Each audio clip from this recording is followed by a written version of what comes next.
Hi guys, this is Tina Moenck, the owner of Natural Suds and More and the author of the Soap Making Handbook Volume 1. Thanks so much for watching today. Today I am going to show you my SGHP method. It stands for Stained Glass Hot Process. I first came out with this about a year ago, and I wanted to update the video and show you some other things that I have been working on. But this recipe here is a hardness of 48. And the reason that I'm going that high with the hardness is because, and you could even go about 50 or so, between 48 and 50 is a good number for this method.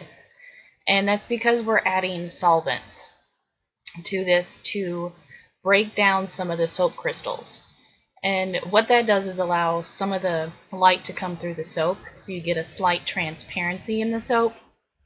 It's not going all the way, breaking down all the crystals as you would in transparent soap making, but I'm using the same solvents in this, just at different ratios so that we get a slight transparency instead.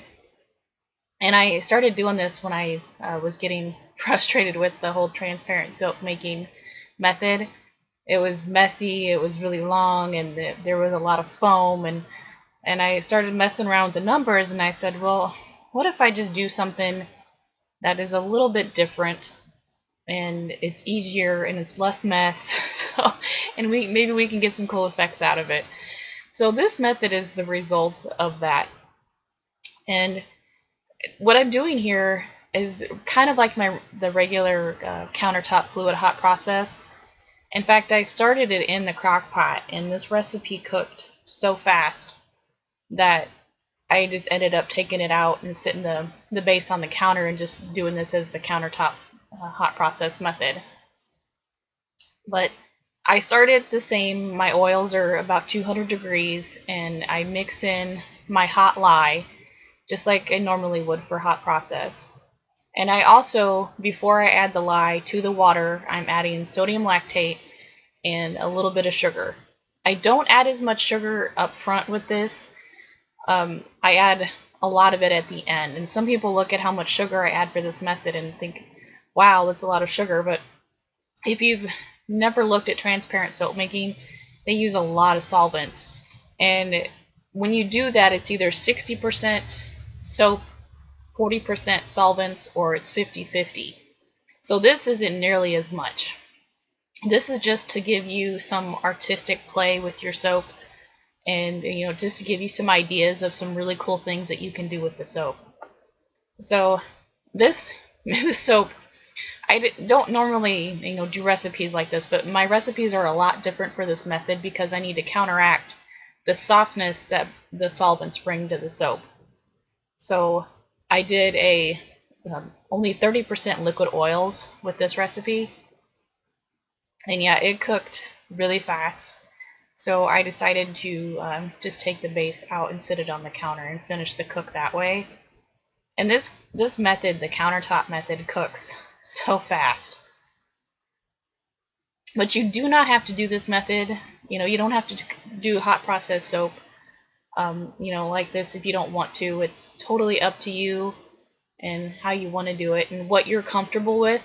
This is just a different variation, and something that you can do, just to play with, to be artistic.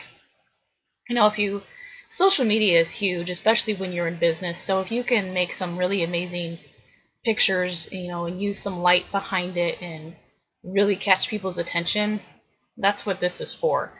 It's just to make some really great soaps to make you stand out a little bit, and that's just showing you some of the great things that you can do with soap. And so you can cook this on the countertop, or you can cook it lower temperature and cook it slower.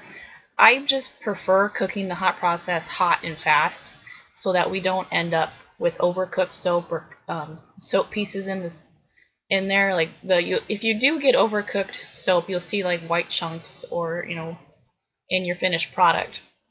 This, doing hot and fast, eliminates that, and you're not going to end up with dry, overcooked soap or soap pieces in the finished soap.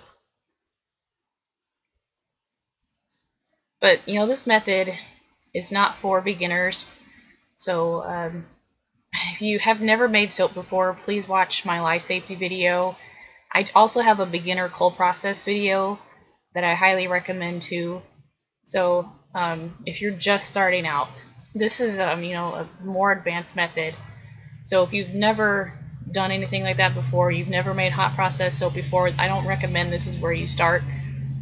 I really recommend that you get some soap batches under your belt, and then when you feel comfortable, go forward. And especially with this method, you really need to make sure that you have all your safety gear on you, and you really have to watch it and know what you're doing, because doing the high temperature hot process method is can be a little bit more dangerous because the soap is more hot and you do have the volcano chances happening. So just keep that in mind if you are interested in doing this. Now I'm doing this with the stick blender just a little bit right here, just to speed it up even faster, just to kind of bring it together. Now I don't recommend stick blending anymore until it loosens up. And if you watched my other countertop fluid hot process videos, they are all posted in my Facebook group in the files. There are links to those. I have 3 of those, but you can see here that this is going to volcano. It's hot, and what that is like there's trapped air in the soap and it's trying to get out, so it volcanoes up on you. So when you stir that back down, you're just calming the soap back down. But you still need to watch this, because it's going to still keep creating more heat, because it's going to create that exothermic reaction that happens to gel it, and this happens really fast.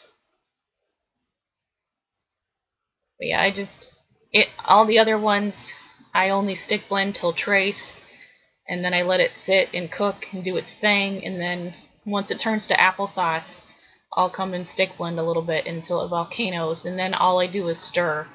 And I really don't recommend using your stick blender any more than that. Just on the off chance that you might burn your stick blender out, because I just bought the new one that's a KitchenAid stick blender. It's awesome. But some of the other ones, man, I couldn't even hold on to them if I tried to stick blend for a couple minutes because they got so hot. So yeah, just do this however you feel comfortable with it. You do not have to do this hot. So this whole method is just adding solvents after the cook to give you a slight transparency. So if you're going for that, this can also help you get some more fluidity with your soap as well.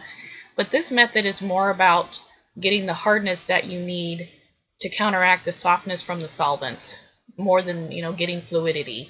But you will get it depending on the solvents that you add. Sometimes if I've just added syrup at the end, and I make my own simple syrup for this, and sometimes it'll stiffen the soap back up, and you'll see I did that with part of the soap at the end. So just know that you can do this several ways, and I just recommend doing whatever you want to do. And you do not have to add as much simple syrup as I'm adding here for this soap. You don't have to add all of that. You can just play with it and kind of see what you like. If you're just going for the fluidity, I would lower the hardness number and not add as many solvents. So you can do this several different ways. I'm just going for the effect, and like ideas, like I'll show you all the pictures and things that I've done with this process, with the stained glass hot process. But you could do landscapes, you can do suns, you can do moons, you could do all different types of things with it. This is just to give you some artistic things to work with. Now I let the soap sit for a few minutes, and I made the simple syrup.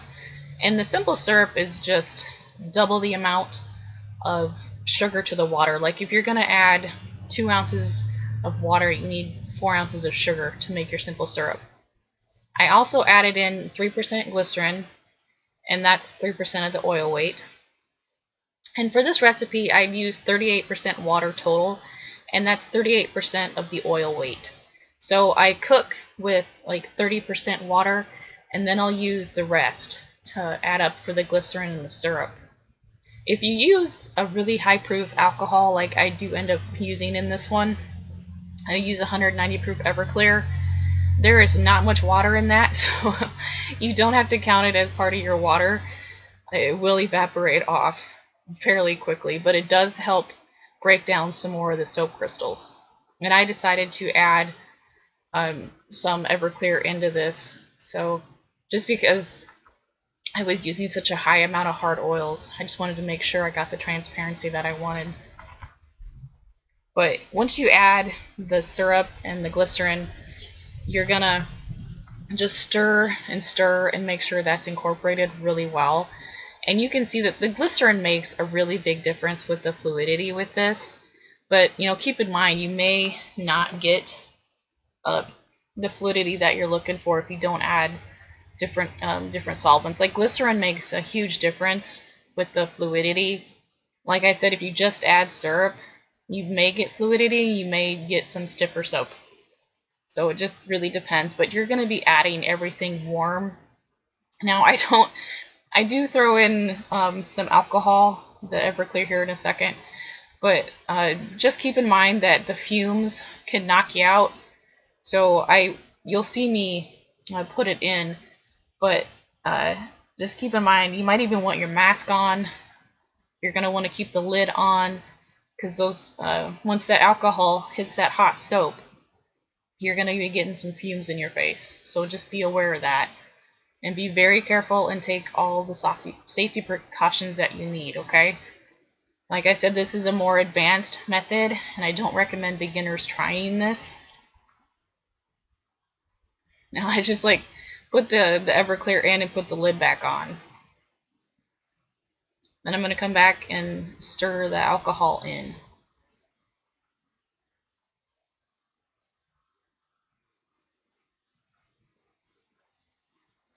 But yeah, just make sure that you're taking whatever safety precautions that you need. Make sure, there's no gas. I mean, you just want to make sure that there's nothing can possibly go wrong if you're using alcohol and hot soap. Even having a fire extinguisher nearby is a must too, just in case anything crazy happens. So that's why I just recommend that beginners don't try this, and that you take as many safety precautions as you can.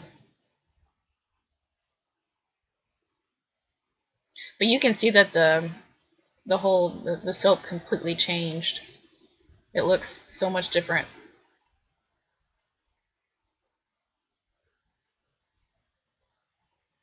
Like I said, in transparent soap making, you're using these same solvents, but you're using them in a lot larger quantities. And when you do transparent soap making, you're actually breaking down all the soap crystals so that you can see all the way through the soap. And your soap will actually turn back to complete liquid when you're trying to do transparent soap making.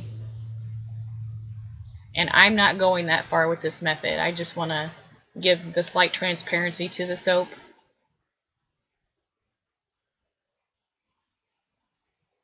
Now, I do a lot of stirring when I make hot process soap, and I don't like to mess with plastic wrap, but you totally can. You can leave the plastic wrap on to help keep it warm, keep it moist, keep the water from evaporating more.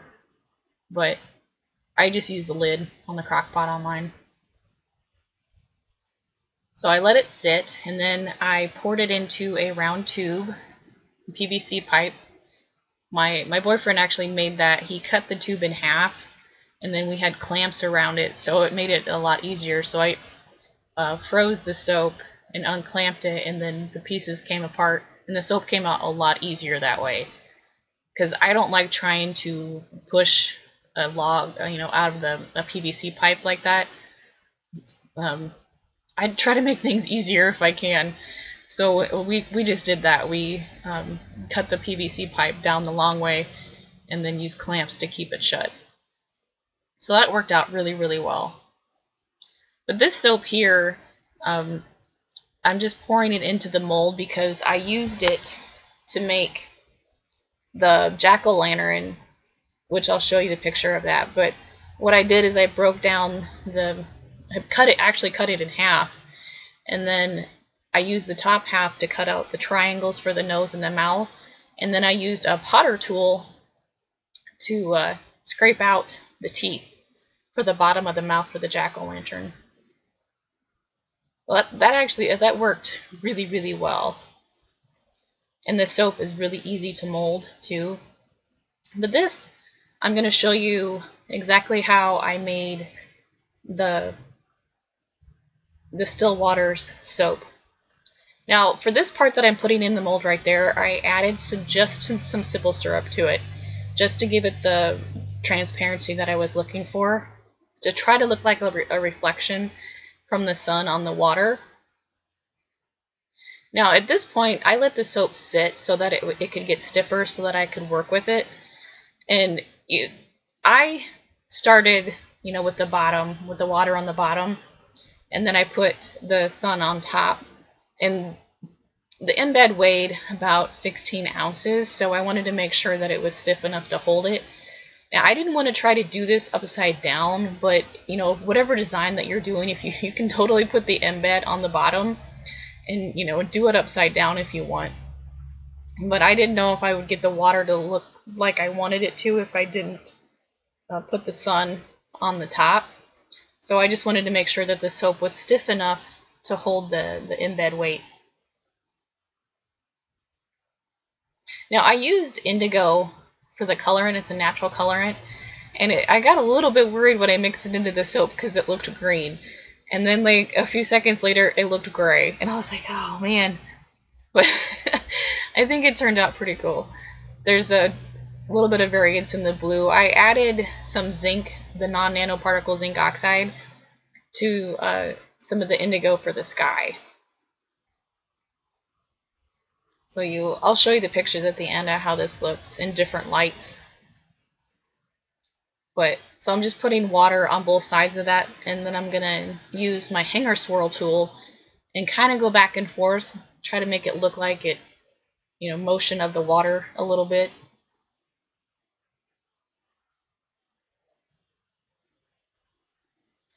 Every once in a while I get these ideas and things that I want to do, and this actually turned out really, really well.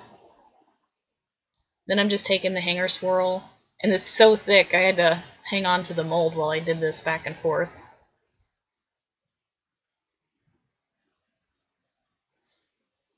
And it's not hardly hot at all. I mean, it's still warm, but the soap isn't hot anymore. So it's stiff enough and pliable enough for me to still work with it though.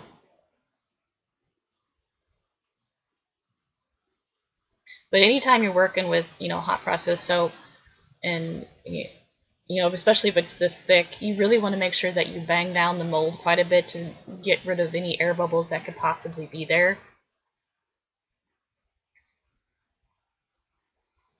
And that's the sky part that I'm adding into the soap. Like I said, I mixed the indigo with a little bit of the zinc oxide to get a little bit lighter color. And the soap that I'm putting in the mold here, I did it the same way with the countertop fluid hot process method. And when I do embeds, I want the base soap to be the same oils to help it stick together better. The recipe was slightly different. I only used 40% liquid oils. But it cooked amazingly well. It worked really well. And these are actually leftover strips from the mold from the soap that I used to make the jack-o'-lantern. So I use them as stars in this soap.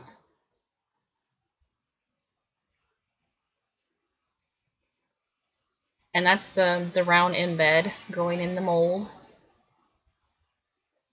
Now I'll show you the different shots of the different, like the day shot with the light behind it, and at night too. So there's really cool effects that you can get with doing soap like this. But just keep in mind that, you don't have to add as much sugar as I do. And, I do, if I do a simple syrup and there's like, maybe you want to add 3 ounces of water and then you're going to add 6 ounces of sugar total. You know, you don't have to add that much. You can add a little bit less glycerin too. You don't have to add alcohol. It's just totally what you want to do and what the effect that you're going for.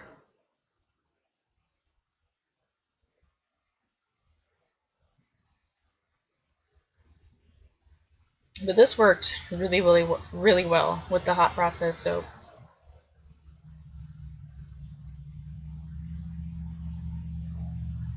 Still very workable.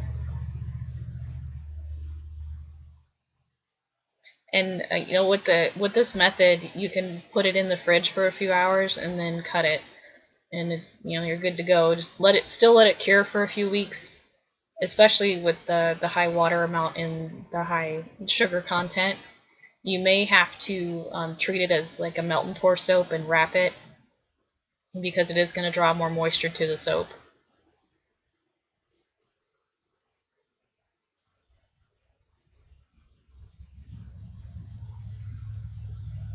But like, I'll show you the different pictures here in a sec of this one.